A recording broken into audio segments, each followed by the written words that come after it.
किसी की मोहताज बन जाना और उसकी गुलामी करने में अंतर क्या है? क्या किसी के मोहताज बन जाने से लोग फायदा ज्यादा उठाते हैं? अकेलापन से इतने दुख क्यों होते हैं? फल की चिंता किए बिना कर्म क्यों करूं?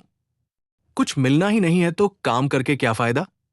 भगवत गीता का पहला शिक्षा यह है कि जिंदगी में कभी किसी इंसान का मोहताज मत बनना। जब तक आप किसी के मोहताज नहीं होते, तब तक आपको कोई दुख नहीं पहुंचा सकता, कोई आपका फायदा नहीं उठा सकता। जिस इंसान के आप मोहताज हो जाओगे, वो आपको एक्सप्लॉइट करना शुरू कर देता है। जिस दिन आपने अपने जीवन को किसी का मोहताज बना दिया, उस दिन से आपको उसकी गुलामी करनी पड़ती है। औरों की तो छोड़ो, जो लोग अपने नौकरों के काम वाली भाइयों के मोहताज हो जाते हैं, तो उनके नखरे भी सहना शुरू कर देते हैं, क्योंकि उन्हें पता होता है कि उनके बिना आपका काम चल ही नहीं पाएगा और आप अपने काम खुद से कर ही नहीं पाएंगे। और अगर कोई दूसरा आपको नहीं मिल रहा, तो उनका आपको परेशान करना शुरू हो जाता है। लेकिन जब उन्हें यह समझ आ जाता है कि आप अपना काम खुद कर सकते हैं, आपको दूसरे 1000 ऑप्शन मिल सकते हैं, तो वो चुपचाप अपना काम करेंगे। अब अगर आप ऐसी कोई नौकरी करते हैं जहां आपके बॉस के गलत होते हुए भी आप उसका सारा टॉर्चर सहते हैं, आपको पता होता है कि आप उसके मोहताज हैं, तो वो उसका पूरा फायदा लेता है। और जिस घर परिवार में आप रहते हैं, अगर वहां भी आप किसी के मोहताज हैं, तो वो आपको पूरा चूस लेता है, क्योंकि वहां आपको 24 घंटे रहना पड़ता है। आप कहीं और जा ही नहीं सकते। आपके सर पर चढ़कर नाचेगा। वो इंसान आपको पूरी तरह से अपने कंट्रोल में रखेगा।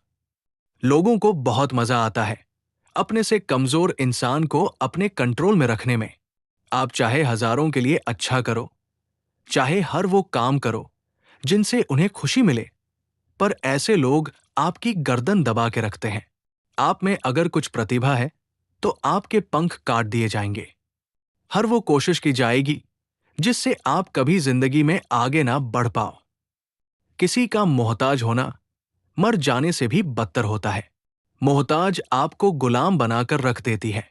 क्या आपने कभी गौर किया कि आपकी जिंदगी वही लोग खराब करते हैं जिनके आप मोहताज हो? जानते हैं, आपका सारा दुख वहीं से आता है जिसके आप मोहताज हो।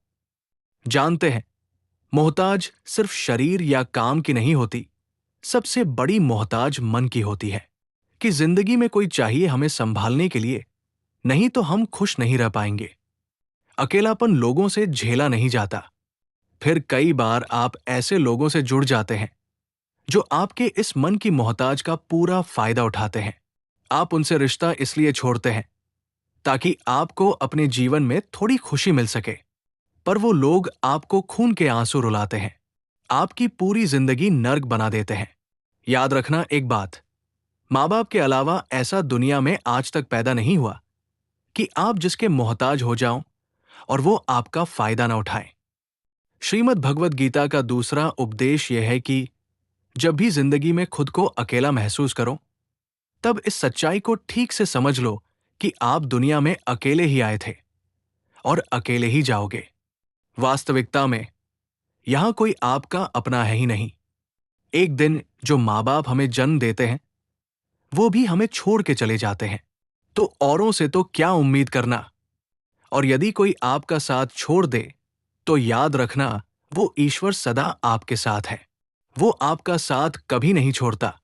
गीता में श्री कृष्ण ने अर्जुन से कहा, चाहे कोई मनुष्य मुझे माने या ना माने, लेकिन मैं इंसान का साथ कभी नहीं छोड़ता, क्योंकि ये सभी संतान हैं। इसीलिए अकेलेपन से कभी दुखी नहीं होना चाहिए, कभी डरना नहीं चाहिए, बल्कि किसी गलत इंसान के साथ रहने से डरना चाहिए।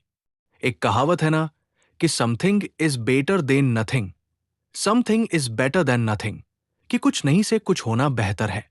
लेकिन एक और कहावत है, nothing is better than nonsense, nothing is better than nonsense, कि नॉनसेंस लोगों के साथ रहने से अच्छा है आप अकेले ही रहो। इसलिए गीता का ये उपदेश है कि जो इंसान खुद को अकेला समझकर दुखी हो जाता है, उसे अकेलेपन से डरने की, दुखी होने की कोई जरूरत नहीं है। गीता का तीसरा शिक्षा बहुत प्रसिद्ध है, जिसे कहते सबने सुना है, लेकिन उसका अर्थ किसी को समझ नहीं आता कि कर्म करो लेकिन फल की चिंता मत करो। इसका यह मतलब नहीं कि जो मन में आए करते जाओ और कहो कि जो होगा देखा जाएगा। अभी तो कर लो। गीता में ही तो लिखा है कि कर्म करो और फल की चिंता मत करो। और इस बात का यह भी मतलब नहीं है कि आप किसी काम को लगातार करते जा रहे हो, चाहे उसका कुछ रिजल्ट निकले या ना निकले। कर्म करो और फल की चिंता मत करो। इसका अर्थ यह है कि अगर आप किसी के लिए कुछ करते हैं तो बदले में उससे कोई उम्मीद मत रखो, क्योंकि जब आप किसी से उम्मीद लगा लेते हैं कि मैंने इसके लिए इतना किया तो ये भी मेरे लिए करेगा या मेरे मुश्किल वक्त में मेरे काम आएगा, लेकिन वो इंसान आपकी उम्मीद तोड़ देता है। ये दुनिया बहुत अजीब है। आप किसी के लिए चाहे कुछ भी कर लो, लेकिन आजकल के लोग किसी के भी एहसान को बहुत जल्दी भूल जाते हैं। अरे लोग तो अपने माँ बाप के एहसानों को भूल जाते हैं, तो आपके किए हुए एहसान को कैसे याद रख सकते हैं? आप अगर किसी की मदद करते हो या किसी का साथ देते हो तो आज के युग में किसी से भी ये उम्मीद मत रखना कि वह भी आपका साथ देगा। इसलिए गीता का ये उपदेश है कि कर्म करो और फल की पीछे मत भागो, क्योंकि आप सिर्फ कर्म कर सकते हो। उसके फल को कंट्रोल करना आपके बस की बात ही नहीं है। अगर आपको इस वीडियो से कुछ नया सीख मिला हो तो इस वीडियो को लाइक, शेयर और सब्सक्राइब करना ना भूलें।